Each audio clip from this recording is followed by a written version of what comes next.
Hi there, everyone, and welcome to Paper Wishes weekly webisodes. I'm Sara Newman, and I'm so happy you're joining me for this episode of Saturday with Sara. Well, today I'm excited to show you some beautiful papers and die cuts from our friends at Stamperia. This is the Secret Diary collection, and I think you're really going to love it. So let's take a look. I'm going to move aside the chipboard pieces for now, and we can start with our paper pack. So this 8x8 paper pack has 10 double-sided sheets included here. Plus you will also have a bonus cutout elements on the inside back cover. And on the inside front cover, you've got some really pretty floral images that could either be fussy cut or you could use this as another background piece. Now, as we're flipping through this paper pack, you'll see the sense of style and design in this collection. Beautiful texture designs on here. You've, of course, got your script. Because it's Secret Diary, you will have some writing and some notebook accents in here, as well as the typewriting and some of these cutout label words. And of course, you've got your beautiful backgrounds that can work really nicely for matting and layering as well. Now, Stamperia is famous for their collage pattern papers, and you can see that this collection has quite a lot of really gorgeous designs to work with. These are all double-sided, of course. Now, here's one sheet. This is probably one of my favorites. You could use this as a background. You can also, of course, cut out some of those words and passages in there to use. Now, here's the other side of that sheet. Another thing that Stamperia does is they will give you these wonderful cutouts that are decorated on one side. You'll usually have some words and imagery, some frames on there. On the other side of that sheet, you have the same shapes for the cutouts, but they won't have as much decoration on them, so you can add your own personal touch on there. Here's another good example. I think these are absolutely stunning, would be beautiful as card focals. So you've got some words and you've got some images. I love how some of them look like notepad sheets. Then on the other side, you've got some more room to add your own personal touch. And then here we come to our inside back cover with those fussy cut elements. So our 8x8 paper pack has a lot going on. It's a super value. Then we also have that pack of chipboard die cut embellishments. Now there are 48 pieces in all, so I put them onto two background sheets so that you can see the variety of what's included in here. Lots of floral imagery, some butterflies, some stars, and of course we've also got some typewriter font style sentiments, tickets, a stack of books. You've got some girls here who are dreaming and reading and writing. And of course, you've also got some other really beautiful embellishments in here that you can use on the front of your card or on the inside. Let's not forget our little kitty cat here as well. So as you can see, we have a wonderful selection to play with today. I think this is one of my favorites from Stamperia, and that's saying quite a lot. We've got a lot of wonderful things to create with today, and I am so glad you're here and excited to explore the possibilities with you. So come play with us. Our first card uses a combination of the chipboard die cuts and the cutouts from the paper pack to create a layered collage focal. Now I have pattern paper, I've got some inking, and I've got some different cardstock here too. So there's a lot going on for this simple card. So let's start at the bottom and we can work our way up. First, I've covered my card front with burgundy cardstock and then a slightly smaller piece of light beige cardstock. Both of these are from the Pansy Notes cardstock pack, which I'm using throughout today's webisode, and these colors are just gorgeous, and they worked really nicely with the pattern papers in today's collection. Now in the middle here, I have this piece of patterned paper. Now this has a variety of collaged patterns on the sheet. There's some text, there's some kind of faux texture here. You've also got some torn elements and some postmarks. There's a lot that you can work with just this sheet of paper. So I don't need to do a whole lot more to it. I did want to create some shading around the outside edge though. So I've inked with a blending tool and the mustard ink pad. So let's take a look at this process. I'm working onto my craft mat. That's going to protect my work surface. And I've got my dye-based mustard ink pad. Now this is the one from Hunky Dory. I really love these little ink pads. They're a great value and they last a very long time too. Lots of different colors available as well. And I'm going to be using one of my blending brushes for this. So I'll simply position my paper or cardstock onto my craft mat, and I'm going to pick up some of this color onto my blending brush just by pressing my blending brush right into that ink pad. And it's nice that the ink pad is raised up off of this plastic base. This just makes it so much easier to get some of that ink onto my blending brush. Then holding this firmly with one hand, I'm simply going to work in a gentle circular motion. I'm working from my craft mat onto my pattern paper though. So I'm not plunking this right down here. I'm kind of working in a half on, half off position with that patterned paper and my craft mat. And when I move this, you'll see what I mean. So if I shift this over a little bit, I think you can even see the line here. And this just means that I'm going to get a nice soft blending. And I can add as much or as little as I want to in here. But I really love how it's creating even more depth and dimension here on this layered, beautiful background pattern paper. Now, after I've done that blending, I've simply taken my ink pad and then held it perpendicular and a little bit to an angle to that cardstock and just added some extra definition around the edge here. And so that's giving me a nice crisp line on there as well. So I've got some soft shading and I've got that definition on there. And then whatever paper I layer this onto, I'll have some really nice contrast between those. And so that's what I've done on my card front here. So I've got my piece trimmed down slightly smaller than that beige cardstock and positioned this right in place and simply glued that down there. And then in the center I have my collage of elements. So I've cut out from the paper pack our cutout element here, and then I've inked it with that mustard ink pad, just holding it against the edge and running it around the edge of that, and then glued that right into place. And then I've added the book and the young woman on top overlapping. Now, because the chipboard pieces are thick, I like to use foam tape underneath some areas so everything stays level. So what I will do is glue the elements together. So I've glued her onto the book, and then I can flip this piece over and add some foam tape into the higher up areas so that when this is glued down, I don't have this piece kind of rocking around when I'm either mailing or handing over the finished card. And then up here at the top, I've got a little butterfly chipboard piece.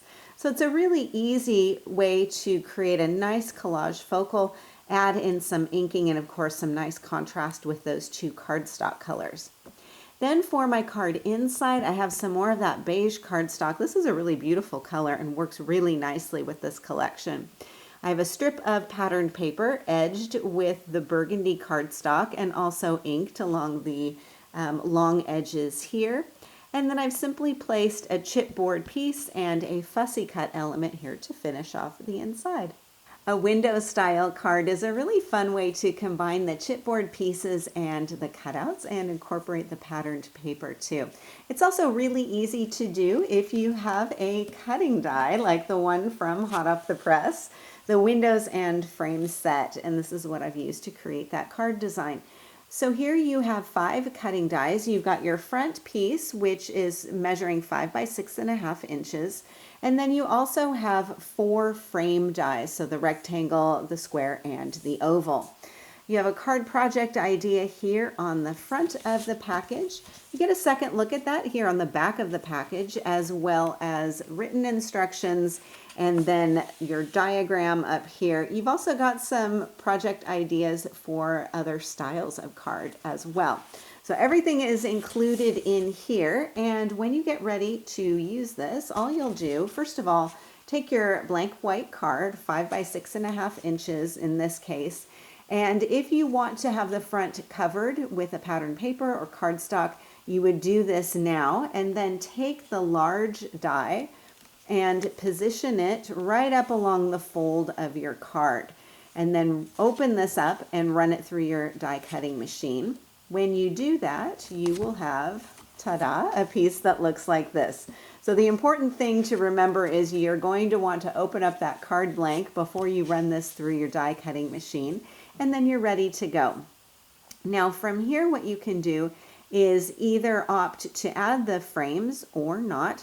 I like to add those frames. I think they do make a really nice polished look. So you'll die cut these elements out from whatever pattern paper, cardstock, or specialty paper you want.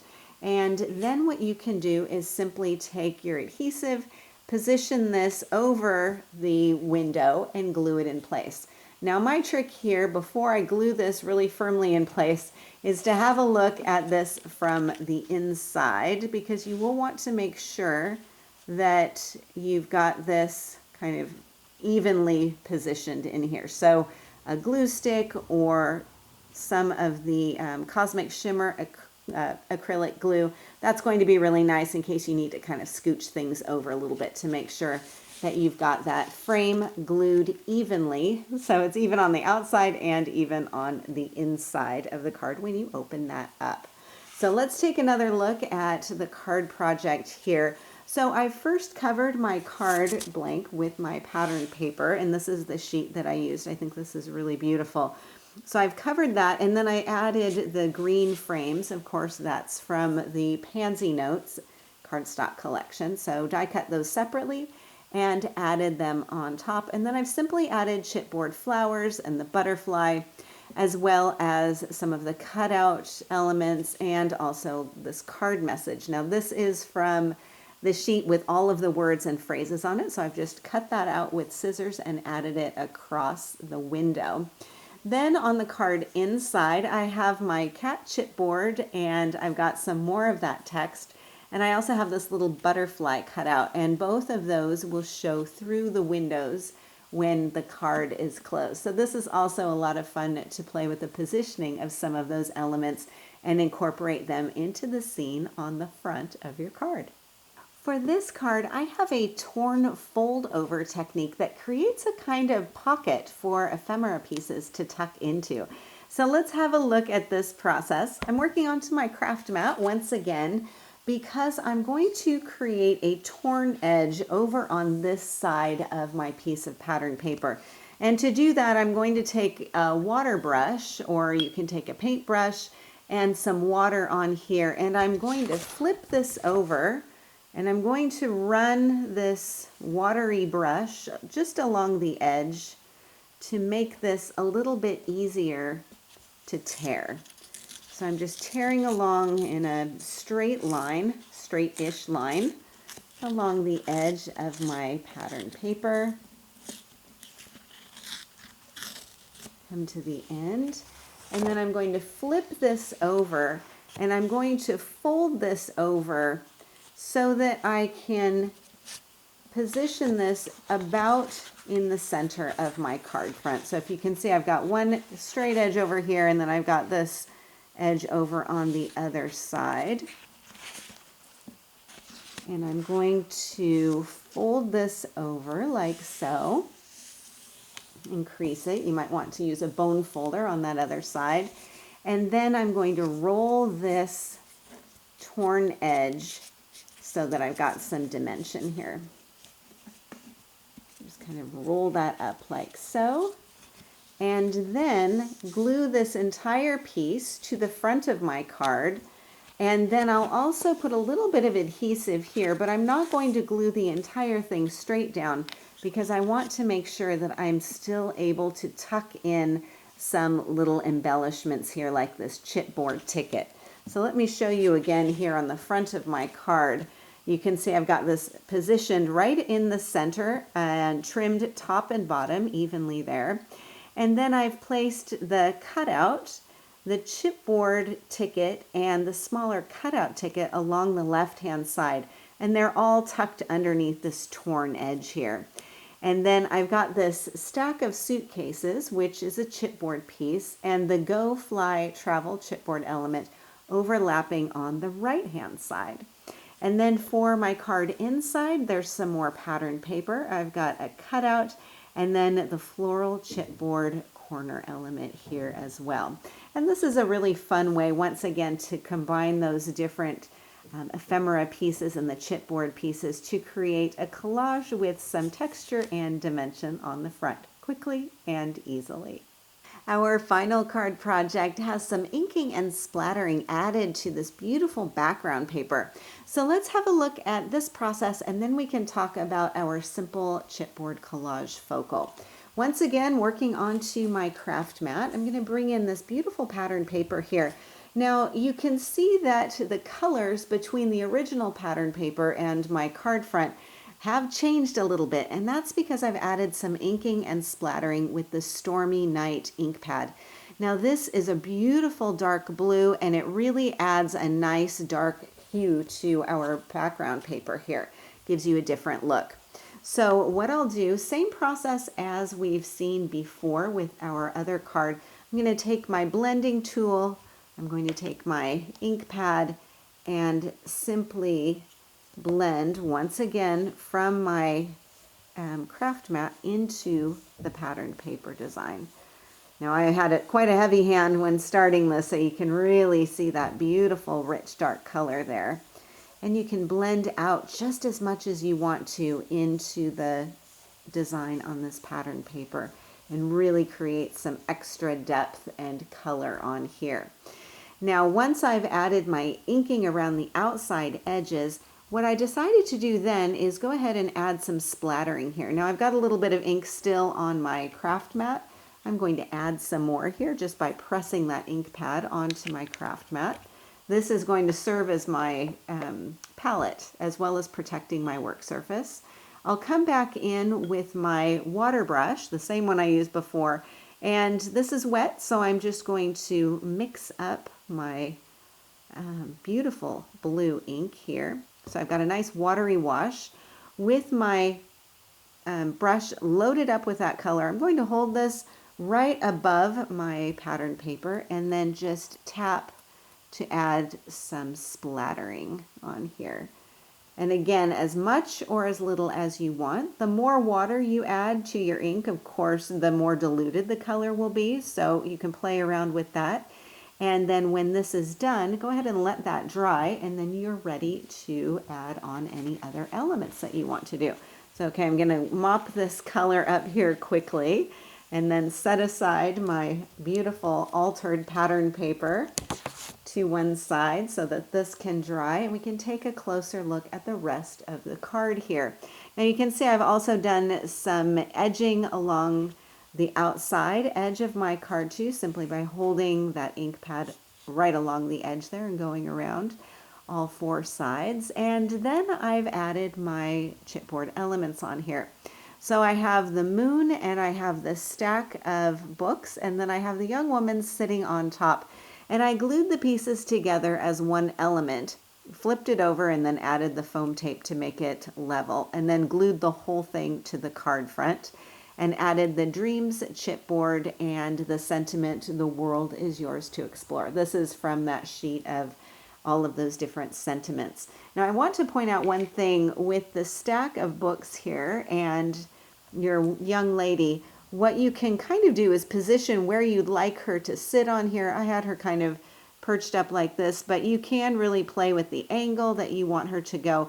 Now, because there is a second chipboard piece of this same young woman facing the other way, you also have some options for which direction you want her to go. So you can really play with those different chipboard elements, which I think is a lot of fun. So I've got my collage here on the front, and then on the card inside, I really took advantage of that text paper and trimmed around lots of those sentiments. This is all one piece here, and I've created this nice corner treatment border and then added some more over on the other side to face her.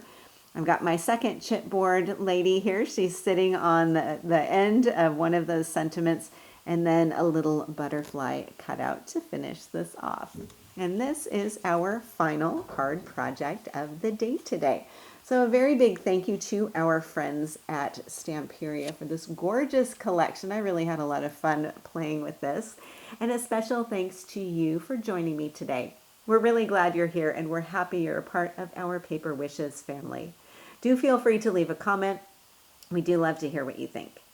Each item can be purchased separately and you can see them below. However, we've also bundled them into a creative money saver just for you. For the money saver, see this webisode on paperwishes.com. And if you're watching us on YouTube, have a look in the description box below this video. You'll find a link that will take you to our Paper Wishes webisodes page and you can see everything I just mentioned. If you enjoyed our video today, we'd really appreciate a thumbs up. It helps people to find our channel. And don't forget to subscribe. We create 6 videos each week, so there's always something fun to inspire your creative spirit.